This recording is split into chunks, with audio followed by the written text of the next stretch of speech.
السلام علیکم ورحمۃ اللہ وبرکاتہ۔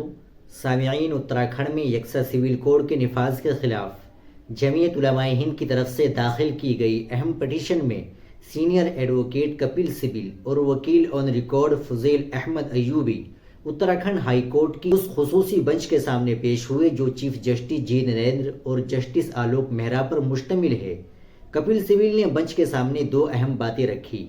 پہلی یہ کہ لسٹ 3 انٹری 5 کے تحت کسی صوبائی حکومت کو یکساں سول کوڈ بنانے اور اسے نافذ کرنے کا کوئی اختیار نہیں ہے، یہاں تک کہ دفعہ 44 بھی کسی صوبائی حکومت کو اس طرح کی قانون سازی کی اجازت نہیں دیتی۔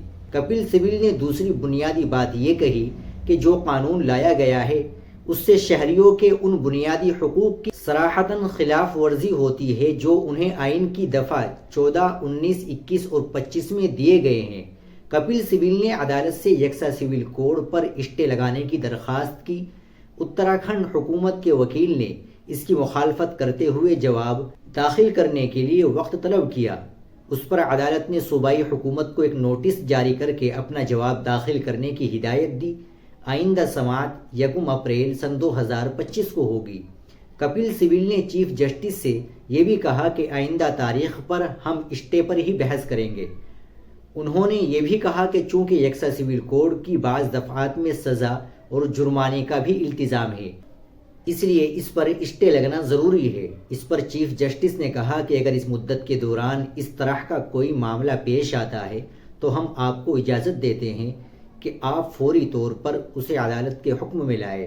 بنچ نے یہ بھی کہا کہ اگر اس قانون سے کوئی انفرادی طور پر متاثر ہوتا ہے یا اس قانون کے تحت کسی کے خلاف کوئی کارروائی ہوتی ہے تو بنچ سے رجوع کر سکتا ہے۔ قابل ذکر ہے کہ اتراکھنڈ اسمبلی میں یکساں سول کوڈ کی منظوری کے تقریباً 1 سال بعد گزشتہ 27 جنوری سن 2025 وزیر اعظم نریندر مودی کی موجودگی میں باضابطہ طور پر نافذ کر دیا گیا۔ اس طرح اتراکھنڈ یکساں سول نافذ کرنے والی ملک کی پہلی ریاست بن گئی۔ مولانا ارشد مدنی کی ہدایت پر جمعیت علماء ہند نے اس قانون کو اتراکھنڈ ہائی کورٹ میں چیلنج کیا ہے، جس پر آج ابتدائی سماعت ہوئی۔ قانونی پیش رفت پر اپنے رد عمل کا اظہار کرتے ہوئے مولانا ارشد مدنی نے کہا کہ ہندوستان جیسے عظیم جمہوری ملک میں ایک سیکولر آئین کے موجود رہتے ہوئے جس طرح یہ قانون لایا گیا وہ جانبداری، امتیازی اور تعصب کا مظہر ہی نہیں۔ آئین کی بعض دفعات کا حوالہ دے کر جس طرح قبائل کو اس قانون سے الگ رکھا گیا ہے وہ اس بات کا ثبوت ہے کہ مسلمانوں کی سماجی اور مذہبی شناخت کو مجروح اور ختم کرنے کی غرض سے ہی یہ قانون وضع کیا گیا ہے۔ انہوں نے یہ بھی کہا کہ آئین نے اقلیتوں کو بھی خصوصی اختیارات دیے ہیں مگر ان کا لحاظ نہیں رکھا گیا۔ یہی نہیں، عام شہریوں کو بھی آئین میں بنیادی حقوق فراہم کیے گئے ہیں، چنانچہ یہ قانون شہریوں کے بنیادی حقوق کی نفی کرتا ہے۔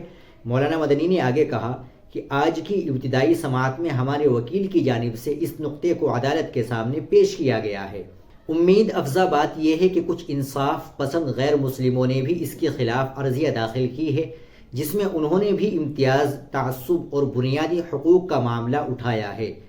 اس لیے ہم امید کرتے ہیں کہ 1 اپریل کو اس پر نہ صرف ایک مثبت بحث ہوگی بلکہ عدالت اس پر اسٹے لگا دے گی